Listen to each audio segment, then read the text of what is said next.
जय हिंद दोस्तों, मैं अभिषेक हाजिर हूँ आपके सामने सरफेस केमिस्ट्री पृष्ठीय रसायन का पार्ट 6 लेकर। दोस्तों, अगर आप नए हैं तो पहले जा कर के इससे पहले मैंने 5 पार्ट जो अपलोड किया है पृष्ठीय रसायन का, उसे आप देखें, फिर इस पार्ट को देखें, आपको बहुत अच्छे तरीके से समझ में आएगा।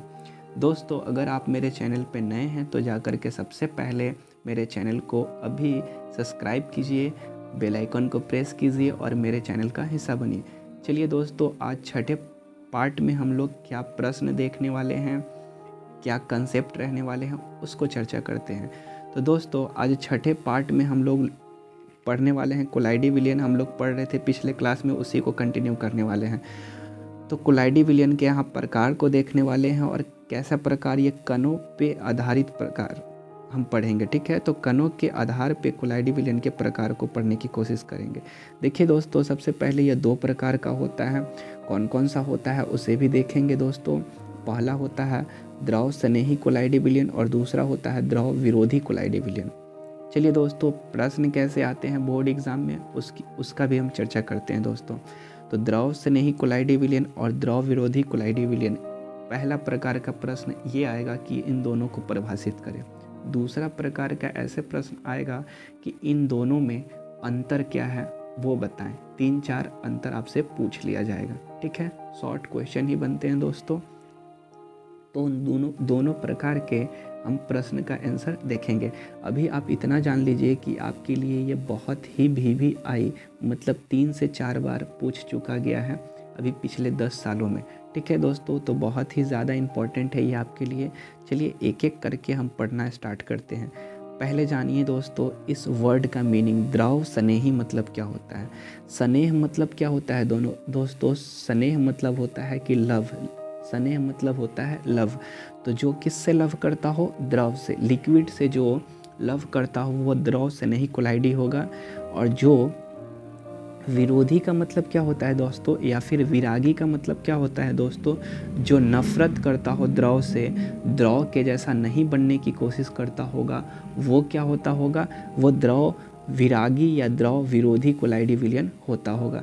आई थिंक कि आप इस दोनों के टॉपिक के नेम से ही इसका डेफिनेशन तक पहुंच जाएंगे। तो इसलिए हम इस नेम से ही इसके डेफिनेशन तक पहुंचने वाले हैं। वो देखिए दोस्तों कैसे। द्रव स्नेही कोलाइडी विलयन क्या है, इसको जानिए। द्रव स्नेही कोलाइडी विलयन वह पदार्थ जिसे आसानी से द्रव में, देखिए आसानी से द्रव में बदला जा सके, द्रव स्नेही कोलाइडी विलयन कहलाता है। जैसे दोस्तों रबर, स्टार्च, प्रोटीन, जिलेटिन, ये सब को हम आसानी से द्रव में बदल सकते हैं।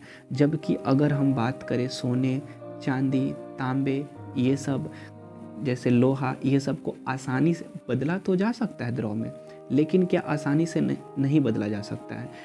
हर एक तत्व को हम द्रव में बदल सकते हैं, उसके टेम्परेचर, उसके गलनांक बिंदु तक पहुंच के, उसके मेल्टिंग पॉइंट तक पहुंच करके। लेकिन दोस्तों आसानी से तो नहीं ना बदल सकते हैं। तो जो आसानी से, बिल्कुल आसानी से बदल जाए, जैसे रबर है, उसको थोड़ा ही सा टेम्परेचर दीजिए तो वो क्या हो जाएगा, वो आपको लिक्विड फॉर्म में आ जाएगा। इस तरीके से दोस्तों स्टार्च, प्रोटीन, जिलेटिन, ये सब को याद रखेंगे हम। ऑब्जेक्टिव प्रश्न यहाँ से पूछ लेता है कि निम्नलिखित में से कौन सा द्रव विरोधी और कौन सा द्रव स्नेही कोलाइडी विलयन का प्रकार है। ठीक है, तो ये आप ये सारे एग्जाम्पल को भी याद रखेंगे। और चलिए, आई होप कि आप समझे होंगे। तो आगे प्रश्न को देखते हैं, अगला पॉइंट को देखते हैं दोस्तों। तो अगला पॉइंट है हमारा द्रव विरोधी कोलाइडी विलयन या द्रव विरागी कोलाइडी विलयन। ठीक है, तो वह पदार्थ जिसे आसानी से द्रव में नहीं बदला जा सके, द्रव विरोधी कोलाइडी विलयन कहलाता है। आई थिंक आप समझे होंगे, विरोधी पता चलता होगा। ठीक है, तो इसमें एग्जाम्पल मैंने पहले ही बता दिया है। एग्जाम्पल कौन कौन सा, जैसे सोना, चांदी, तांबा, फेरिक ऑक्साइड। ठीक है, तो ये सारे सब जो भी हैं वो क्या है, द्रव विरागी या द्रव विरोधी कोलाइडी विलयन के प्रकार है। आप दोनों का डेफिनेशन याद कर लीजिएगा और क्या कीजिएगा, इसका एग्जाम्पल याद कर लीजिएगा। ठीक है दोस्तों, तो चलिए दोस्तों आगे की ओर पढ़ते हैं। अगला टॉपिक जो है बहुत ही इम्पॉर्टेंट और यही सबसे ज़्यादा बार पूछा है दोस्तों। आपको बता दें कि इसका डेफिनेशन परिभाषा कम पूछा है लेकिन अंतर बहुत ज़्यादा पूछा है, तो इसलिए ये उससे ज़्यादा VVI है। ठीक है, तो दोस्तों चलिए देखते हैं। एक तरफ हम ले लिए हैं द्रव स्नेही कोलाइडी विलयन और दूसरे तरफ ले लिए हैं द्रव विरोधी कोलाइडी विलयन। सबसे पहले अंतर इसका डेफिनेशन ही होता है कि इसे द्रव में आसानी से बदला जा सकता है जबकि इसे द्रव में आसानी से नहीं बदला जा सकता है। ठीक है दोस्तों, दूसरा है यह कार्बनिक होता है जबकि यह अकार्बनिक होता है। ठीक है, स्टार्च ले लीजिए, प्रोटीन ले लीजिए, ये सब के सब कार्बनिक पदार्थ हैं। ठीक है, जबकि ये सब लोहा तांबा ये सब अकार्बनिक पदार्थ है। ठीक है, तो इस तरीके से दोस्तों दूसरा कंप्लीट होता है। तीसरा देखिए दोस्तों, इसका जेल बनाया जा सकता है जबकि इसका जेल नहीं बनाया जा सकता है। मैं बताऊंगा दोस्तों जेल आगे, अभी तक जितने पार्ट हैं आए हैं उसमें जेल हम नहीं बताए हैं, जेल हम आगे आपको बताने की कोशिश करेंगे। अभी जान लीजिए कि द्रव से नहीं कोलाइडी विलयन को जेल में बदला जा सकता है जबकि इसे नहीं बदला जा सकता है, मतलब इसका जेल नहीं बनाया जा सकता है। ठीक है, अगला देखिए दोस्तों, यह अस्थाई होता है जबकि ये अस्थाई होता है। इसको समझते हैं दोस्तों। ठीक है, तो चलिए दोस्तों देखिए दोस्तों, मान लीजिए दोस्तों ये कोई सरफेस है, तो इसको क्या कहेंगे, परिक्षेपण माध्यम, और इस पे बहुत सारे कण आ करके इसके सरफेस पे बैठ जाएगा तो इसे क्या कहते हैं, परिक्षेपित प्रावस्था। इस सभी चीज़ को हम समझ चुके हैं दोस्तों पिछले के वीडियोज़ में। ठीक है, तो परिक्षेपण माध्यम, परिक्षेपित प्रावस्था, अंदर वाला ये वाला गोल वाला सरफेस है ये परिक्षेपण माध्यम है, जबकि इस पे कण जो है ये परिक्षेपित प्रावस्था है। ठीक है दोस्तों, हम लिखेंगे बहुत कम, आप मेरे आवाज़ को सुनने की कोशिश कीजिए और समझने की कोशिश कीजिए। ठीक है दोस्तों, तो चलिए, तो ये हो गया बाहरी वाला है परिक्षेपित प्रावस्था। ठीक है, तो देखिए दोस्तों ये एक दूसरे पे चिपके हुए हैं, दैट मीन्स यहाँ पे कोई ना कोई तो फोर्स लग रहा होगा दोस्तों। तो हाँ, यहाँ पे फोर्स लग रहा है, और किस में ज़्यादा फोर्स लगेगा, द्रव स्नेही में ज़्यादा लगेगा या द्रव विरोधी में लगेगा। तो अच्छे तरीके से ये एक दूसरे पे सरफेस पे बैठ जाए, एक दूसरे में अच्छे तरीके से घुल मिल जाए, द्रव स्नेही हो जाएगा। और अच्छे तरीके से घुले मिले नहीं, यहाँ पे फोर्स बहुत कम लगे तो इसका मतलब है वो द्रव विरोधी होगा। क्लियर है क्या? तो देखिए दोस्तों, जिसमें ज़्यादा फोर्स लगेगा वो अच्छे से घुल मिल जाएगा, दैट मीन्स वो अस्थाई होगा, और जिसमें फोर्स कम लगेगा वो अच्छे तरीके से घुलेगा मिलेगा नहीं, दैट मीन्स वो क्या होगा, अस्थाई होगा। तो यही चौथा अंतर है दोस्तों। क्या अंतर है दोस्तों? चौथा कहता है कि यह अस्थाई होता है। कौन? द्रव स्नेही कोलाइडी विलयन अस्थाई होता है, जबकि द्रव विरोधी कोलाइडी विलयन अस्थाई होता है, यहाँ पे बल कम लगता है। वही चीज़ बोल सकते हैं दोस्तों अगला, अगर हमको 5वें नंबर लिखना है तो लिख सकते हैं दोस्तों कि इसमें इसके फेजेस मतलब कि सतहों के बीच कम बल लगता है, और इसमें क्या लगता है दोस्तों, इसमें अधिक बल लगता है। इस तरीके से हमारा 5 आपको दोनों में अंतर बता दिए हैं, और हमारा द्रव स्नेही और द्रव विरोधी कोलाइडी विलयन में अंतर समाप्त होता है। चलिए दोस्तों अगला टाइप को देखते हैं, अगला पॉइंट को देखते हैं। ठीक है दोस्तों, तो अगला भी हम पढ़ेंगे कोलाइडी विलयन के प्रकार को ही दोस्तों, और वो है बहु आणविक कोलाइडी विलयन, बृहद आणविक कोलाइडी विलयन तथा सहचरी कोलाइडी। ठीक है, देख लीजिए, बहु आणविक कोलाइड, वृहद आणविक कोलाइड तथा सहचरी कोलाइड। ठीक है, तो इन तीनों को समझते हैं दोस्तों विथ एग्जाम्पल। ठीक है, तो एग्जाम्पल भी बहुत इंपॉर्टेंट होता है ऑब्जेक्टिव के लिए। ठीक है, तो चलिए दोस्तों समझते हैं क्या कहता है। पहला लेते हैं बहु आणविक कोलाइडी विलयन को। तो बहु आणविक कोलाइडी विलयन क्या है? बहु मतलब क्या होता है? अनेक होता है, और आणविक मतलब अणु होता है दोस्तों। ठीक है, तो समझिए दोस्तों, जब छोटे छोटे आणविक कण एक साथ संयुक्त होकर एक बड़े कण का निर्माण करता है तो कोलाइडी कण के आकार का हो जाता है, तो उसे बहु आणविक कोलाइड कहा जाता है। मतलब क्या है दोस्तों? आप मतलब को समझिए। मान लीजिए ये छोटा सा एक किसी भी तत्व का कण ले लिए, और यहाँ पे एक छोटा सा कोई और तत्व या फिर उसी तत्व का कण ले लिए, और दोनों को मिला करके एक बड़ा सा, ठीक है, एक बड़ा सा, ये इतना बड़ा होना चाहिए जैसे कोलाइडी विलयन के कण जितना बड़ा होता है ना, कोलाइडी विलयन का कण जितना बड़ा होता है ना, उतना बड़ा होना चाहिए दोस्तों, उतना बड़ा होना चाहिए। मान लीजिए ये कोलाइडी विलयन का कण है और इसके मिलने से जो कण बना है वो कोलाइडी विलयन के कण के बराबर आकार का हो गया, तो इसे क्या कहेंगे? इसे कहेंगे बहुआण्विक कोलाइड कहेंगे। आपको समझ में आ रहा है दोस्तों? बहुआण्विक कोलाइड कहेंगे, ठीक है। तो यही कहता है जब छोटे छोटे आणविक एक कण एक साथ संयुक्त होकर एक बड़े कण का निर्माण करता है तो कण कोलाइडी कण के आकार के बराबर हो जाता है, तो उसे क्या कहेंगे दोस्तों? बहुआण्विक कोलाइड कहेंगे। आई थिंक ये बहुआण्विक कोलाइड आपको समझ में आया होगा दोस्तों। चलिए दोस्तों एग्जाम्पल लेंगे तो आपको अच्छे तरीके से समझ में आ जाएगा दोस्तों। जैसे एसेट, मान लीजिए एस का यहाँ पे एस का एक छोटा सा अणु है, फिर एक और छोटा सा अणु है, फिर एक और छोटा सा अणु है, इस तरीके से 8 अणु लिया होगा, डॉट 8 अणु, और यहाँ पे एक बड़ा सा कण बना दिया होगा। तो ये कण कैसा होगा? ये बहुआण्विक कोलाइड के जैसा ये व्यवहार करेगा। आई थिंक आप समझ गए होंगे। उसी तरीके से P4 भी याद रखेंगे दोस्तों। तो ये 2 एग्जाम्पल आप याद रखिए, ये बहुआण्विक कोलाइड का एग्जाम्पल है। तो चलिए दोस्तों अगला हम पढ़ते हैं बृहद आणविक कोलाइड के बारे में, ठीक है दोस्तों। तो चलिए दोस्तों ये भी बहुत इजी है। इसमें क्या होता है, एक बड़ा सा कण छोटे छोटे टुकड़ों में टूटता है, वहाँ पे छोटे छोटे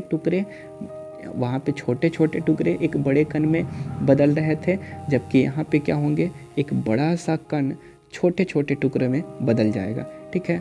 तो देखिए दोस्तों, जब बड़े अणु को किसी खास विलयन में, ठीक है, यहाँ पे किसी विलयन में रख करके उसको अपघटित मतलब कि तोड़ना, अपघटित करते हैं, तब यह अणु छोटे छोटे कण में बदल जाता है, जिसे बृहद आणविक कोलाइड कहा जाता है, ठीक है दोस्तों। जैसे यहाँ पे प्रोटीन स्टार्च को देखिए दोस्तों, अगर हम तोड़ेंगे, स्टार्च एक बड़ा सा अणु होता है जिसमें बहुत सारे ग्लूकोज होते हैं। तो ग्लूकोज होते हैं, देखिए यहाँ पे हम स्टार्च का आपको स्ट्रक्चर दिखाए हैं, यहाँ पे प्रोटीन का स्ट्रक्चर दिखाए हैं। तो इसको तोड़ेंगे दोस्तों तो ये बहुत सारे छोटे छोटे ग्लूकोज में टूटेगा। तो मतलब जब बड़े बड़े अणु को किसी खास विलयन में रखकर अपघटित मतलब कि तोड़ते हैं, तब यह अणु छोटे छोटे कण में बदल जाता है, जिसे उस छोटे छोटे कण को क्या कहेंगे? मान लीजिए इतना बड़ा अणु है, इसको हम किसी विलयन में डाल करके और तोड़ेंगे तो ये छोटा 2, 3, 4 जितना भी अणु बने, या फिर कहें कि n गो अणु बने, दैट मीन्स ये सारे छोटे छोटे अणु क्या कहलाएंगे दोस्तों? ये कहेंगे बृहद आणविक कोलाइड कहलाएंगे। क्लियर है क्या? चलिए दोस्तों अगला देखते हैं सहचरी कोलाइड, ठीक है। तो सहचरी कोलाइड इसको समझेंगे दोस्तों, और ये इम्पॉर्टेंट है आपके लिए, ठीक है। ये बहुत ही ज़्यादा इम्पॉर्टेंट है, ये दोनों से ज़्यादा इम्पॉर्टेंट है दोस्तों, ठीक है, क्योंकि ये पूछा गया है सहचरी कोलाइड के बारे में, ठीक है, और इसका एग्जाम्पल भी आप याद रखेंगे। चलिए दोस्तों सबसे पहले जानते हैं इसका डेफिनेशन क्या है। तो वह पदार्थ जिसे तनु विलयन में रखने पर वैद्युत अपघटे जैसा आचरण रखता है, परंतु सांद्र विलयन में रखने पर कोलाइडी विलयन जैसा आचरण रखता है, उसे सहचरी कोलाइड कहा जाता है। ये अब क्या है, वैद्युत अपघटय क्या है? मतलब दोस्तों जैसे कि यहाँ पे वैद्युत अपघटय मतलब कि कोई वैद्युत अपघटय पदार्थ हम ले लिए NaCl। ये जानते हैं दोस्तों, ये अगर वैद्युत इसमें वैद्युत धारा प्रवाहित किया जाए तो Na+ और प्लस Cl- में टूट जाता है दोस्तों। तो मतलब वैद्युत अपघटय पदार्थ क्या होता है? वो पदार्थ जिसका जलीय विलयन या द्रवीय रूप में विद्युत प्रवाहित किया जाए तो वो आयन में टूट जाए, ठीक है, आयन में टूट जाए तो वो वैद्युत अपघटय पदार्थ कहलाता है, ठीक है। तो ये वैद्युत अपघटय पदार्थ तो हम पिछले चैप्टर में भी हम पढ़ चुके हैं, इलेक्ट्रोकेमिस्ट्री में बहुत अच्छे से पढ़ चुके हैं दोस्तों ऑफलाइन क्लास में। और यहाँ पे हम समझने की कोशिश करते हैं दोस्तों कि वह पदार्थ जिसे तनु विलयन अब समझ में आना चाहिए दोस्तों, हम विलयन पढ़ा चुके हैं आपको। तनु विलयन मतलब कि उसमें क्या होता है, विलय का और भी मात्रा हम घुलाया जा सकता है, ठीक है, याद रहना चाहिए। और सांद्र विलयन क्या होता है, जिसमें अधिकतम विलय घुला होता है दोस्तों, ठीक है। तो तनु विलयन में अगर उस पदार्थ को डालेंगे, कौन सा पदार्थ को, सहचरी कोलाइड को डालेंगे, तो वो कैसा व्यवहार करेगा दोस्तों? वो वैद्युत अपघटय जैसा व्यवहार करेगा। वो कैसा व्यवहार करेगा दोस्तों? वैद्युत अपघटय जैसा व्यवहार करेगा। जबकि दोस्तों अगर सांद्र विलयन मतलब गाढ़ा सॉल्यूशन में अगर हम डालेंगे तो वो कैसा व्यवहार करेगा दोस्तों? कोलाइडी विलयन जैसा व्यवहार करेगा, आचरण रखेगा। डैट मीन्स उस पदार्थ को हम क्या कहेंगे, सहचरी कोलाइड कहेंगे। क्लियर है। तो सहचरी कोलाइड क्या है कि जिसे तनु विलयन में डालने पर कैसा आचरण दे, वो दे वैद्युत अपघट्य जैसा, और अगर सांद्र विलयन में रखें तो वो कैसा आचरण दे, कोलाइडी विलयन जैसा। तो उस पदार्थ को हम क्या कहेंगे, उस पदार्थ को हम कहेंगे सहचरी कोलाइड। तो यहाँ पे बहुत अच्छा एग्जाम्पल एक साबुन आता है दोस्तों, अगर इसे तनु विलयन में डालेंगे तो ये व्यवहार करेगा वैद्युत अपघट्य जैसा, मतलब इसमें भी इलेक्ट्रिसिटी एक जगह से दूसरे जगह जा सकता है, मतलब इसमें भी आयन बन सकता है। और दूसरा कि अगर सांद्र विलयन में रखिएगा तो ये कोलाइडी सोल्यूशन जैसा कार्य करेगा। ठीक है दोस्तों। तो ये कैसे वैद्युत अपघट्य जैसा कार्य करता है वहाँ पे हम दिखा दिए हैं। ये मान लीजिए साबुन है दोस्तों C17H35COONA, ये अगर हम डालें दोस्तों पानी में तो ये कैसे टूटेगा, C17H35COO- प्लस में Na प्लस जैसा टूटेगा दोस्तों। ठीक है। तो इस तरीके से यह आयन में विभक्त हो जाता है दोस्तों और वैद्युत अपघट्य जैसा कार्य करने लगता है। तो आई थिंक ये सहचरी कोलाइड क्या होता है इसे भी आप समझे होंगे। अगर आपको समझने में प्रॉब्लम हुई है तो आप वीडियो को फिर से रिपीट करके देखिए। और इस तरीके से हमारा ये आज का सेशन समाप्त होता है। मिलते हैं अगले पार्ट में। वीडियो अच्छा लगा हो तो प्लीज़ वीडियो को लाइक कीजिए, कमेंट कीजिए, बताएं हमें आपको किस तरीके का ये लगा आपको।